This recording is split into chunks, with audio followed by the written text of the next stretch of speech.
हिमाचल प्रदेश के चंबा नाम के सुंदर कस्बे में एक दुखीराम नाम का आदमी अपने भाई सुखीराम और पत्नी सुरेखा के साथ रहता था। दुखीराम और उसका भाई सुखीराम दोनों ही गांव में खेती किया करते थे और फल सब्जियां वगैरह उगाकर बाजार में बेचते थे। सुखीराम हमेशा अपने आप से खुश रहता था, जबकि दुखीराम उससे बिल्कुल विपरीत था।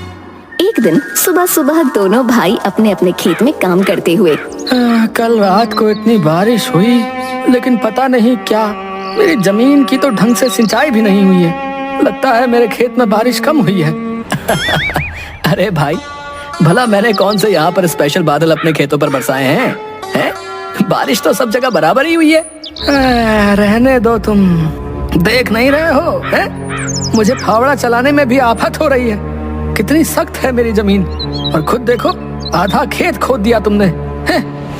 प्यारे भाई, हम दोनों सुबह साथ में खेत में आए थे, तब से मैं खेत में लगातार लगा हुआ हूँ, और तुम कभी मुझे देख रहे हो, कभी आराम में लग जाते हो। शिकायत छोड़ो, काम करो। अरे जाओ जाओ, बड़े आए नसीहत देने वाले हैं। मेरी तो किस्मत ही फूटी हुई है। सुबह सुबह बिल्ली जो रास्ता काट गई थी। शाम को खेत से वापस लौटते वक्त, भाई आजा, साइकिल पर बैठ जा, साथ में घर पहुंच जाएंगे। अब इतना बोल ही रहे हो तो चलो छोड़ दो घर तक। सुखीराम और दुखीराम दोनों एक साथ खेतों के बीचों बीच से साइकिल पर घर की तरफ आ रहे होते हैं। अरे भाई, कौन कहता है कि सुख के वक्त दुख नहीं होता और दुख के वक्त सुख? सुख दुख दोनों साथ में आ रहे हैं। उनकी बात सुनकर सुखीराम साइकिल कनुआ की दुकान के पास रोककर कहता है, अरे कनुआ भाई, मेरे भाई का नाम दुखीराम है, पर वो हमेशा प्रसन्न चित्त ही रहता है, समझे? दुखीराम परेशान होकर साइकिल से उतरता है और उतरते वक्त उसकी धोती साइकिल की चेन में अटक कर फट जाती है। अरे अरे, रहने दो सुखीराम, तुमने जानबूझकर मुझे साइकिल पर बैठाया था ताकि गांव वालों के सामने मेरी धोती फाड़ सको। हे भगवान, कैसा भाई दिया है मुझे। मेरी किस्मत में कितने दुख लिखे हैं। लो भाई, कथा शुरू हो गई। अब बताओ सुखीराम, मैंने कुछ गलत कहा था क्या? ऐसी लीला तो हमारे चंबा में ही देखने को मिलती है, जहाँ सुखीराम हमेशा खुश और दुखीराम रोता हुआ मिलेगा। सुखीराम, तुमने आज बहुत गलत किया है मेरे साथ। भाई, मैंने तो तुम्हारी मदद की थी बस। अरे सुनो भाई। शाम के वक्त चाय की टपरी पर कुछ लोगों के साथ मुखिया भी गप्पे लड़ा रहा होता है। तभी वहाँ दुखीराम आता है। आओ भाई दुखीराम, कैसे हो? अरे रमेश, अरे दुखीराम के लिए चाय का गिलास लाओ भाई। धन्यवाद मुखिया जी, धन्यवाद। लो भाई, गर्मा गर्म चाय पियो। दुखीराम चाय लेता है और पीने लगता है। अरे साथ में मट्ठी तो दो रमेश भाई, दुखीराम को अकेले चाय पिलाओगे बस? रमेश मट्ठी भी दुखीराम को देता है। अरे वाह, आज का दिन तो बहुत अच्छा है मेरा, चाय फ्री में और साथ में मट्ठी भी। अच्छा भाई रमेश, चलते हैं। चाय के पैसे का तो तुझे समझा दिया है। जी मुखिया जी, ठीक है। रुकिए मुखिया जी, मैं भी चलता हूँ। मुझे काम से पठानकोट के लिए बस पकड़नी है, वो मेरी बुआ हॉस्पिटल में है वहाँ। और कलुआ मुखिया जी के साथ वहाँ से खिसक लेता है। अरे रमेश भाई, क्या मस्त चाय बनाई है आपने। मजा आ गया। अच्छा रमेश भाई, चलता हूँ, है जरा मुझे काम से जाना है। हाँ भाई, काम से सबको ही जाना है। तुम्हारा टोटल 90 रुपए हो गया, 3 चाय और 3 मट्ठी। क्या बोल रहे हो रमेश भाई? मुझे तो चाय मुखिया जी ने पिलाई है ना। खाक मुखिया जी ने पिलाई है। उन्होंने कहा था कि आज की चाय मट्ठी दुखीराम की तरफ से है, और जब वो गए तब बता कर गए कि चाय का हिसाब मैं तुमसे कर लूं। अरे ये बुढ़ाऊ मेरा उल्लू बना गया। किसी दिन इसे नदी में धकेल दूंगा, बता रहा हूँ। और न चाहते हुए भी सारे पैसे देकर बड़बड़ाता हुआ रावी नदी के किनारे एक पहाड़ की चोटी पर आकर बैठकर अपनी जिंदगी को कोसने लगा। क्या बेकार जिंदगी है इंसान की, बस दुख तकलीफें हैं, और मेरी जिंदगी तो परेशानियों से भरी है। धिक्कार है मुझे इस जिंदगी पर। तब दुखीराम सामने खुले आसमान में उड़ते हुए एक बाज को देखता है और देखते ही देखते वो बाज आसमान से नीचे जमीन पर डुबकी लगाते हुए अपने पंजों में एक सांप को दबोच लेता है और दुखी राम के बिल्कुल सामने एक सूखे हुए पेड़ पर बैठकर उसे खाने लगता है। अरे वाह, क्या शाही जिंदगी है इस बाज की। देखते ही देखते बाज अपने शिकार को खा लेता है और वहाँ से फिर आसमान की ऊंचाइयों पर उड़ जाता है। मजा आ गया देखकर भाई, सच में राजाओं की जिंदगी जीता है ये बाज। काश मैं इंसान ना होकर बाज होता। हे भगवान, मुझे नहीं रहना इस इंसानी वेश में, मुझे इस बाज की तरह आसमान में उड़ना है। ना कोई फिक्र है, ना कोई टेंशन, बस आजादी से उड़ो और जब मन आए शिकार करो। मजे की जिंदगी चाहिए मुझे। तभी वहाँ अचानक से दुखीराम के पीछे से एक बूढ़े गड़रिये की आवाज आती है। क्या बात है बेटा, बहुत दुखी हो अपनी जिंदगी से? अरे आप कौन हो बाबा, पहले कभी नहीं देखा आपको। मेरी बात छोड़ो बेटा, लेकिन इस अनमोल जिंदगी को क्यों कोस रहे हो? मानव जन्म तो करोड़ों जन्मों के बाद मिलता है, तुम क्यों परेशान हो? अरे बाबा, वैसे ही जिंदगी में कम दुख है जो तुम और अपने प्रवचनों को सुनाने आ गए। जाओ जाओ, अपनी भेड़ बकरियां चराओ। कई बार सच्चे दिल से कही बात सच हो जाती है, तो हमें हमेशा जो भी कहना चाहिए बहुत सोच समझ कर कहना चाहिए। अगर सच्चे दिल से कही बात सच होती ना, तो मैं अभी बाज बनकर नीले गगन में उड़ जाता। सोच लो बेटा।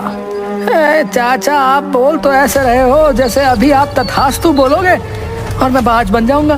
तथास्तु। और देखते ही देखते दुखीराम बाज में बदल जाता है और नीले आसमान में उड़ जाता है।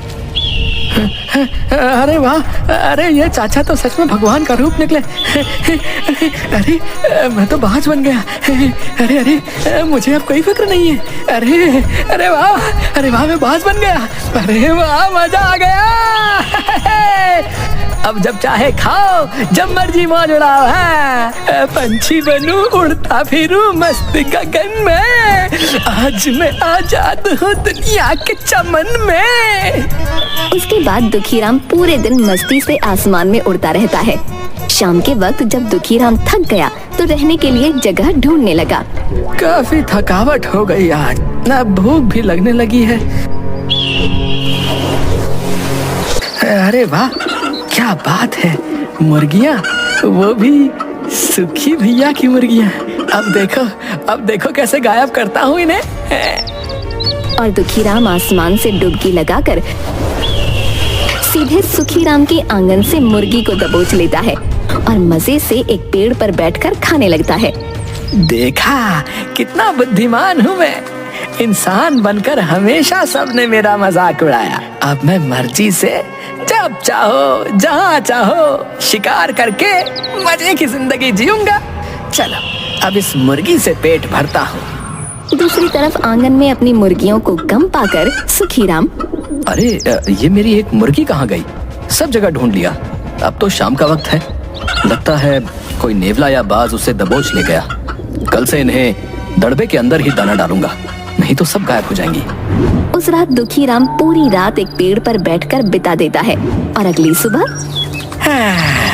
अरे वाह, क्या सुहानी हवा चल रही है, लेकिन यहाँ मजा नहीं आ रहा। चलो बादलों के ऊपर चलकर हवा खाता हूँ। दुखीराम उड़ान भरता है और कुछ ही वक्त में आसमान में बादलों के ऊपर चला जाता है। आहा, है ना जिंदगी के असली मजे। मैं यहाँ मजे कर रहा हूँ और उधर मेरा बेवकूफ भाई खेतों में अपना समय बर्बाद कर रहा होगा। हाँ, कितना बुद्धू है बेचारा सुखीराम। तभी कुछ बदमाश कौवे आकर दुखीराम की पीठ पर बैठ जाते हैं। अबे कल्लुए, अबे कल्लुए, अबे मेरे पीठ पर क्यों बैठ रहा है? हैं? अबे वो तेरे अपने पंख काम नहीं कर रहे हैं क्या? अबे नीचे उतर, चल हट बे। कौवे नहीं मानते और उसको चोंच भी मारने लगते हैं। अबे ये तो ज्यादा हो रहा है, अभी बताता हूँ, रुको। दुखीराम बादलों के ऊपर की तरफ उड़ान भरता है और कुछ ही देर में ऊंचाई ज्यादा होने के कारण कौवे नीचे भाग जाते हैं और दुखीराम बादलों के ऊपर उड़ जाता है। अबे है क्या हुआ? सवारी नहीं करनी? भाग कहाँ रहे हो बे? बैठो अब। बड़े आए दुखी राम को परेशान करने वाले। उसके बाद दुखी राम की नजर चाय की टपरी पर बैठे मुखिया और कलुआ पर पड़ती है। अरे वाह रे मुखिया, चाय के पैसे मुझसे दिलवाए थे ना। रुक, आज तेरी पगड़ी सरेआम उछालता हूँ। रुक तू। दुखी राम उड़कर जाता है और मुखिया की पगड़ी लेकर उड़ जाता है।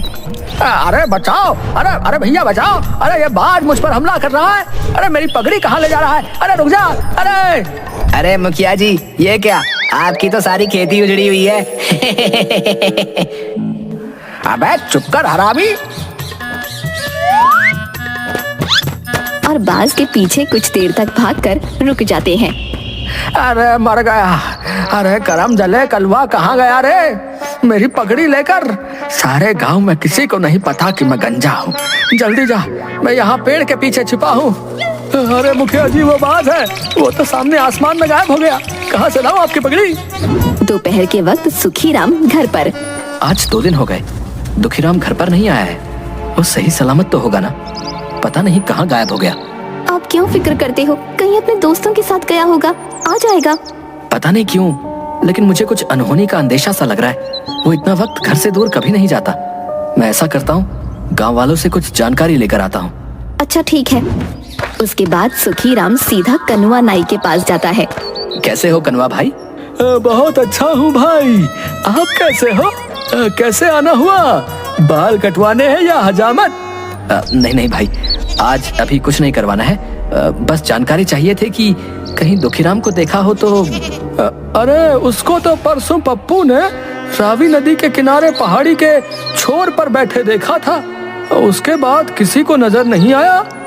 नहीं भाई, मेरा भाई कहीं लोगों की बातों को दिल में लगाकर रावी में तो नहीं कूद गया।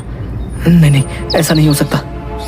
परेशान मत हो सुखीराम, लेकिन अगर 2 दिन से गायब है दुखीराम तो कुछ गड़बड़ तो जरूर है भैया। गांव के लोग और सुखीराम सब जगह दुखीराम को ढूंढते हैं, लेकिन उसका कहीं कोई पता नहीं चलता और थक हार कर उसे लापता मान लेते हैं। उधर पेड़ पर बैठा दुखीराम सब देख रहा होता है। कितने बेवकूफ हैं बड़े भैया। अरे भैया, मैं मजे में हूँ। आप लोग लगे रहो अपनी रोज की घिसाई में। मैं तो चला शिकार करने। उस दिन दुखीराम सब जगह आसमान में सारी जमीन छान मारता है, लेकिन उसे कोई शिकार नहीं मिलता। रात होने को आई थी। लगता है आज भूखा ही सोना पड़ेगा, लेकिन कोई नहीं, कल सुबह कोई बढ़िया शिकार पकड़ूंगा। आज इस पेड़ पर अपना एक मस्त सा घोंसला बना लेता हूँ। लेकिन ये पेड़ तो कनुआ का है, इसके नीचे वो अपनी दुकान लगाता है। मुझे क्या करना है, मैं तो पेड़ पर रहूंगा। और दुखीराम कुछ लकड़ियों से एक सुंदर सा घोंसला बनाकर उसमें सो जाता है। सुबह सूरज की किरणों के साथ उठता है। बहुत तेज भूख लग रही है, जल्दी से कोई शिकार ढूंढना होगा। इसके बाद दुखीराम हर रोज की तरह शिकार ढूंढने निकल जाता है, लेकिन पूरा दिन उसे कोई शिकार नहीं मिलता। दोपहर बाद वो भूख से बेहाल अपने घर के बाहर आकर बैठ जाता है।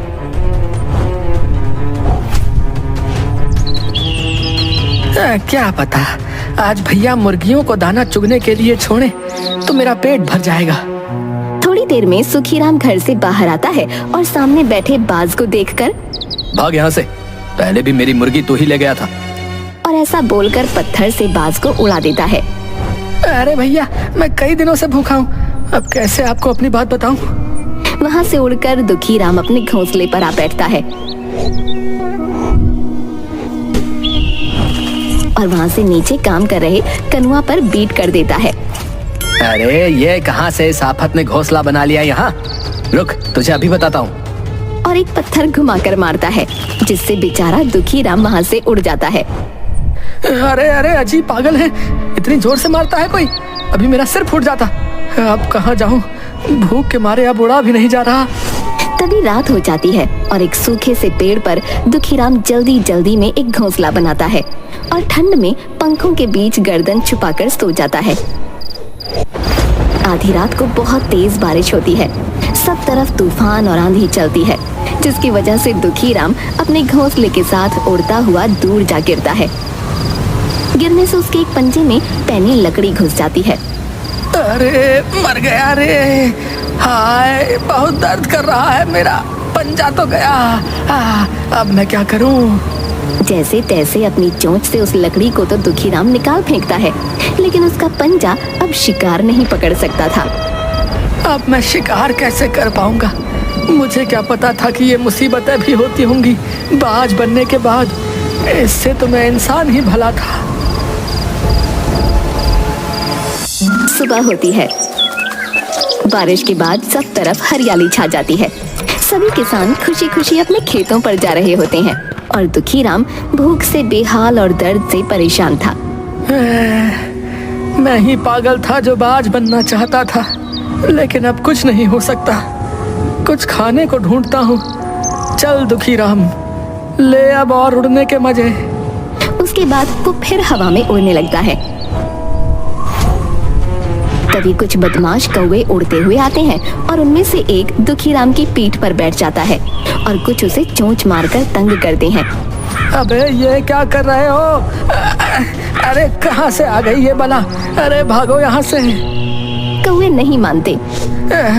अभी कुछ खाया पिया नहीं है, नहीं तो बताता तुम सबको। अबे चोंच मत मारो, अबे दर्द होता है बे। बेचारा दुखी राम क्या करता, वो हवा में और ऊपर उड़ने की कोशिश करता है, लेकिन भूख और कमजोरी के कारण उड़ नहीं पाता और थक हार कर एक पुराने खंडहर की छत पर जा बैठता है। अगर इंसान होता तो किसी से मदद मांग लेता, किसी हॉस्पिटल में जाकर अपना इलाज करवा लेता, लेकिन अब ऐसी हालत है कि कोई भी ना तो मेरी बात सुन सकता है और ना मेरा दुख समझ सकता है। मैं क्या करूं? भगवान, मुझसे गलती हो गई। इंसान को भगवान जितना दे, जैसे दे, उसे हंसकर स्वीकार करना चाहिए और खुशी से जिंदगी का आनंद लेना चाहिए, जैसे मेरे भैया सुखी राम जी कर रहे हैं। मेरी तरह हमेशा शिकायत करोगे, रोते रहोगे तो अंजाम वही होगा, क्योंकि भगवान हमें वही देता है जो हम मांगते हैं। इसी तरह कुछ दिन बीत गए। दुखी राम बहुत कमजोर और मरने की हालत में था। तभी अचानक उसके सामने एक मरा हुआ चूहा आ गिरता है, जिसे देख दुखी राम को एक आस होती है कि शायद वो बच जाएगा। शायद भगवान ने मेरी सुन ली, इसे खाकर कुछ तो जान आएगी। लेकिन जैसे ही दुखी राम अपनी चोंच से चूहे को खाने की कोशिश करता, वो खा नहीं पाता, क्योंकि उसकी चोंच आगे से मुड़ चुकी होती है। मेरी चोंच को क्या हो गया? ये कैसे मुड़ गई? मैं तो भोजन भी नहीं कर पा रहा हूँ।